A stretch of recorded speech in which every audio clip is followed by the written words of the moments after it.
I'm in the swamp, stuck in the mud, stuck in the bog.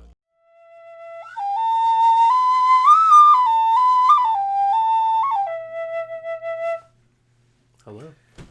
Welcome back to the Melon Yellow Podcast with your host Nick and Joey. We got Brandon on again for a part 2 because we love him so much. So nice they had me twice. Indeed.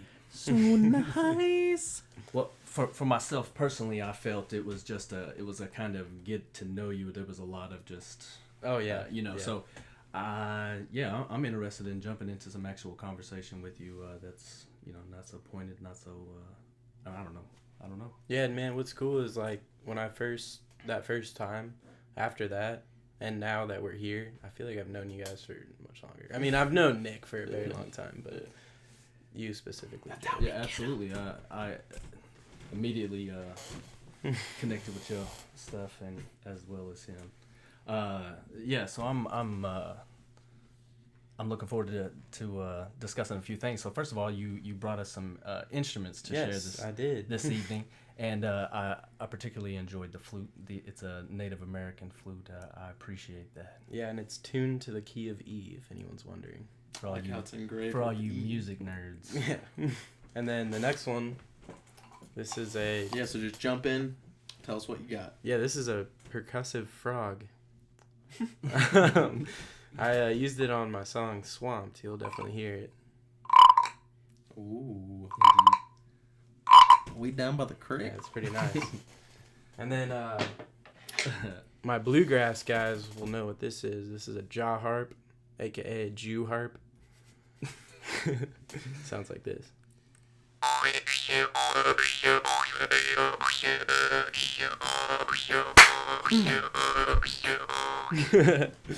feel like Django when he got his new suit. Just yeah, dude. So yeah, that's what I brought. Yeah. So we briefly mentioned that you incorporate a lot of different instruments into your music, and one topic I wanted to definitely talk more about is self-producing. Oh yeah, for sure, man. Like you said that your music are this seeds for those of you who watched the first episode. You got to hear a sample of seeds, and it was very nice. However, I done lost my whole train of thought. Wow. And I thought I was self-production. Self-producing. So taking all of these different instruments, and once you started doing all of them yourself, your music improved. So how do you gear up for something like self-producing? Because one of my favorite artists, his name is Amos Lee, and he self-produced an album, and then he talked about how he's like, man, it was the most difficult thing, and he's like, I don't even really feel like I self-produced it, because he talked about like a D'Angelo, really, and Prince being able to play all the instruments. Yeah, so it's man, it's very, very difficult. Basically how I learned is my buddy that made my beats on my previous projects. I would just watch him for hours. We'd be making music, and I would be like writing lyrics, but I'd also be watching what he was doing. And I use FL Studio. It's a program. Pretty sure a lot of people know about it. But yeah, man, it's a process. Life is a Rainforest is the first song that I finished on Earth. And that's actually Life is a Rainforest 5. There are 4 other versions of the song that I was like, this just isn't good enough. And it was just that process of learning how to produce that created the final version, basically. Like you said in the last podcast, you can make a whole album off that one song. Yeah, man. You already got 5 songs. I already have 5. I might release them. We'll see what happens. Hey, man. yeah, you could always. Go for it. Those are some nice bonus tracks. Yeah. What was the toughest part about trying to self-produce these songs? There's such a learning curve to all of it. You got to learn this program. You got to learn how to play instruments, and I already knew how to play drums, so that was easy for me. But the hardest part was learning how to record, and then not only record, but learn how to mix your voice and all these different instruments into the song, because you can definitely do it wrong. And there's compression, EQ, delay, reverb, all this different things that you have to learn. And it's definitely a learning curve, but You know, you Did eventually you, you did learn. you learn mostly just by like playing around with it, or did Yeah. you like? Because for me, I have to see it. Mhm. So like I would go find tutorials on it. Yep. So I watched my buddy, and then I started doing it myself, and I made a nutritious EP, which is on SoundCloud. I think I've heard a couple of Yeah. off that one. Priceless is on that one. But yeah, it was. If you go back and listen to it, you can tell there's definitely a lot of flaws. Like the vocal recording is not the best. And I kind of just labeled it as lo-fi because I was like, whatever. But yeah, man, eventually with anything, the more time you put into it, the more you learn, and the more you observe, the more you learn. We're right in the midst of it as well, trying to edit all of this video, all the audio, and syncing these things up. And as we're learning the program, we're using Premiere Pro, and which it's a phenomenal editing program. It is. But the learning curve is man, because some of the stuff it gets a little frustrating. It's intense. It's an intense process. And I love the like joy that I got out of like Oh, finishing man. like one part of it. So I can't imagine how much joy you get out of like finishing a song. If I'm getting so much joy out of like syncing an audio clip with a video clip, and I'm just like, yeah. One way you can look at it is my old stuff. I could make a song that I thought was finished in about a day, and now it takes me about 2, 3, 4 months to create an entire song.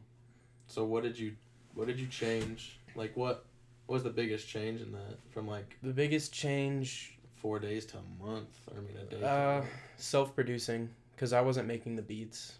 Oh, Yeah, now I'm making beats, and that took me almost a year is just that to your learn. longest part is making a beat? I would say so, because you make the beat, you have to come up with melodies, drums, all this stuff, and then I'm kind of singing along with it while I'm making it, just to see if it'll work, with my voice and my range, and then just learning how to mix all the different instruments. It takes a very long time, but eventually you figure it out, and you get quicker and quicker with it. That's cool. Yep. Yeah, so listen up, America. For all of you who watched the episode 1, we greatly appreciate the love and support. It was not without its frustrations. Okay. Brandon mentioned to me earlier that you guys have actually started listening to his stuff and bumped up his. Absolutely. Yeah, I got like Bumped up the 15 more listens. listeners on Spotify. Yeah, very nice. Got about 100 more plays. And so see, now the pressure's thank on. you. Now the pressure's on. You got to get Earth out here because we need to hear it. I'm gonna take my time. Hey man, take your time. It's gonna be good. Take Yeah. my time, make it very good for you guys. Very nice. Like I said, just kind of talking back through those frustrations. The interesting thing is like he was so elated, but the elation came because we had adversity. Yeah. And then overcoming that. Yeah. And so that's part of grinding through these moments to keep pushing and to get a win. And it was a huge thing. So like we had issues with. We would do one thing really cool or good, and then all of a sudden that threw something else out or whatever. And then the uploading process, we uploaded the video once, and then like it got taken down immediately. So it was like 2 hours to download. We waited the 2 hours, and then like it showed up on YouTube, and then it was like, nope, it's too long. Got rejected. Oh, that's too and I was bad. like, that doesn't make sense. Well, I stayed up all night watching my keeping an eye on my computer, because also my computer was being funny. Like screens were locking up and staying on top of so we were having to work with. Come on, Microsoft, get your shit together. Come on, Bill, where you at, man? Bill. My man, I know. Bill. Come on, man. Another dyslexic. You gotta help us out, Bill. But having to push through that stuff, man. So like we didn't allow it to stop us. We weren't going to be stopped, and I credit him the most. He was like, "No, I'm in it, and I'm getting it done tonight." Persistence I wasn't is leaving key. his house till like 3 a.m. Yeah, because like Good. he's like he's like, I'm awesome. uploading this tonight, and I said, all right, I'm down. But we pushed through a lot of stuff, and then we didn't have it full exactly like we wanted it, but it was good enough to post so that we could watch and whatever. I'm glad it took us as long as it did, because it made us go back and add things that we didn't think to add, like your song at the end. Yep. Yeah, exactly. That was literally the last thing we did. But that's what I said too, was the universe is telling us that we need to just go back and edit it the way, like, do it right, or do it at least, you know, to a higher capability. Yeah, for sure. And yeah, and it worked out nice because, like I said, little things pop up. So like as you push through that adversity and it's trying to put a more positive spin on the adversity that you're facing, because we could have given up multiple times at, you know, and said, oh, it's too late, or, you know, whatever. So we pushed through it. I stayed up all night to make sure my computer wasn't being faulty. It uploaded. It allowed me to like play through it, and then all of a sudden it was gone. So then we had that, and we were like, man, it took so long to get. It wasn't ready. It wasn't ready. Like I said, the universe let us know. So I was like, man, I'm not even mad about it. I was like, we'll just edit it tonight. And, I'm so happy the way it came out too. Yeah, me too. I like it, and I love how you guys put seeds at the end. For those of you that listened all the way, you got to hear the first track off my album, which is super cool. I think it's a great way to, you know, kind of tease it, because I don't want to like drop anything yet. Exactly. So yeah, I really appreciate that. I do love your little snippets you put on Snapchat. Yeah, I put tiny little things. Did you see his bongos yesterday? I did not. Yeah, I'm working on a reggae song right now. I'm not necessarily active on do you have a name for Snapchat? it? No, but it's about paradise.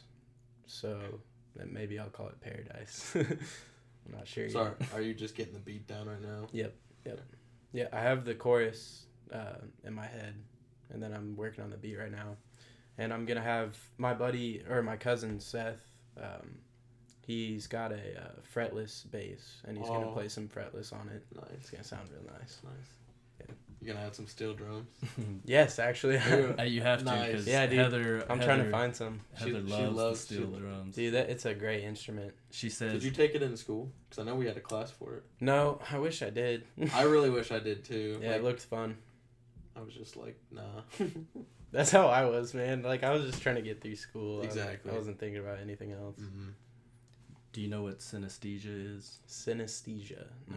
No, sir. It's a really cool thing where some wires get crossed in your brain, and they kind of have two things start happening at once. So, like, people can taste colors and things of that nature. Is that kind of like binaural beats? Is that kind of how that works? I love binaural beats. I know it's like I'm two glad different frequencies that... Yeah, kind of that...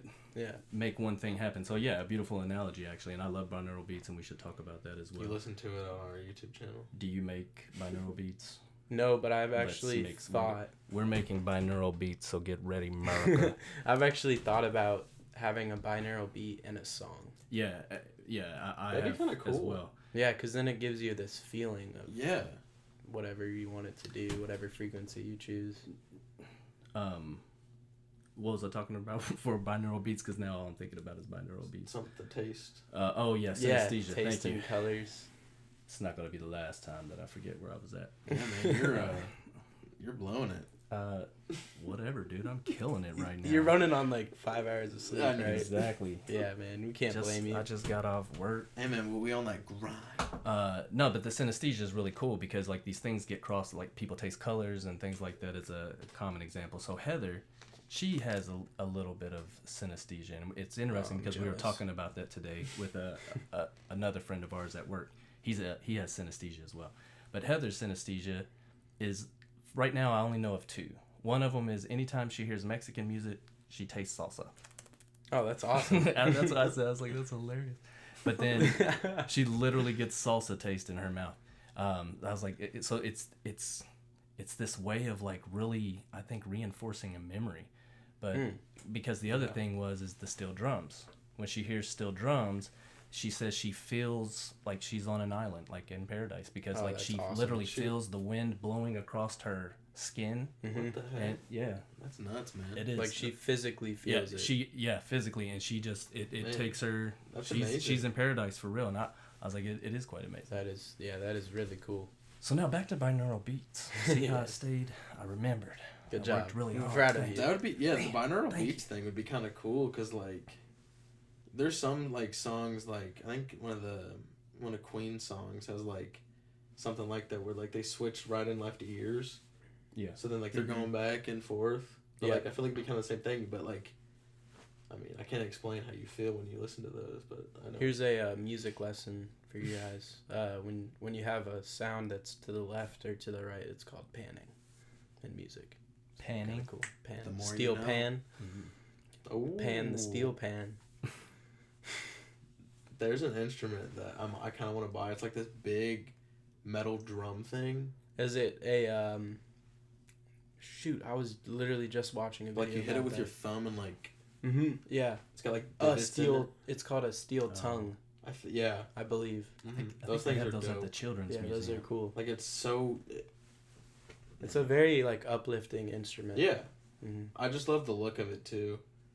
Like how it just looks like somebody just like hit it with like a rock and like just put a divot in it. Mm-hmm. I think that's probably how the first ones were made. Probably. Yeah, it's pretty cool. Way different though. I like that I'm sitting in the middle between you two, so that it's nice. everybody that's watching gets both sides of my face. This is my good side. This is my better side. Joey, you're gonna become a model now. I already am. Really? A model citizen. Brennan, really? Oh my god, you're so excited. He's like, I would have never thought. Do you do shirtless? Okay, but binaural Yeah, beats, no. you were gonna say something and we cut yes. you off yet Yeah, again. how would you, for those who don't know what binaural beats are, how would you describe binaural beats? So, it's basically one frequency panned all the way to the left and another frequency panned all the way to the right. And when you listen in headphones, your brain basically makes one frequency out of it. Yeah. That goes down the middle. Yeah, so it's really cool. You have to have headphones on for it to work, but your brain takes the difference between the two frequencies. Yeah, and it synchronizes to that difference. So your brain works on frequencies. It goes into different frequencies and wave patterns, like sleep, for instance, and meditation and so on and so forth. But by using binaural beats, it kind of forces your brain into these specific vibrational patterns. It can help with concentration, creativity. It's quite phenomenal. I use it very often during my meditation sessions, and I'll just chill out, or when I'm writing or doing something, and it also allows me to kind of block out the it helps me focus. distractions. It definitely helps me focus and sleep, for sure. Yeah, I use it for sleep as well. I put I think it's between like 3, like somewhere in the like 3 hertz or something like that is kind of like this sleep pattern. So I'll do that at night when it's late and I'm having a hard time getting to sleep, and it kind of just zones you out. Yeah, I actually have one like downloaded onto my phone, and I'll listen to it for about maybe 10 minutes and I'm gone. I'm already passed out. Nice. Yeah. I use it mostly for just kind of like meditating and kind of putting myself into these thoughtful states, and I'll just sit and just work it out. Yeah. Whatever it is. It's cool, man. Definitely check it out. Yeah, we're gonna bring some binaural beats your way. Exactly. So we had an interesting discussion the other night. We did kind of a viewing party for our first episode. Oh, did you? That's cool. Yeah, it was I really enjoyed the company that we had. Oh, absolutely. We had a great time. Shout out Ruben and volunteer Mandy. We appreciate you. I love you. So a couple friends came over, and Heather wanted to see it as well, of course. And Heather was asking, she was just like, "Why Raisinbran?" And then somebody else, our friend volunteer Mandy, she. Are we really calling her that? Yeah, we have to. Yeah, absolutely, because she's gonna be so pissed about it. You're welcome. So anyway, they came over and we were watching this, and she was saying, "Yeah, I was trying to look up Raisinbran," and she's like, "No, I'm getting nothing. I'm getting nothing." Yeah, I'm getting cereal. And Heather was just like, "Yeah," she's like, she's like, "I'm gonna have to talk to him about this name." And I said, "Well, he did say at the very beginning of episode 1, we can call him whatever we want." Mm-hmm. So we've taken some liberties, and to lead in, I thought it was very interesting. I titled the first episode "The Rise and Fall of Raisinbran." Yeah. But it's also, after hearing your story, it's really more like the death of Raisinbran. Like all the stuff that you went through with the psychedelics and the school and finding God again, you're a new person. Oh yeah, dude. Yeah, for sure. When I fully, accepted God into my heart, like I've never looked at life this way before.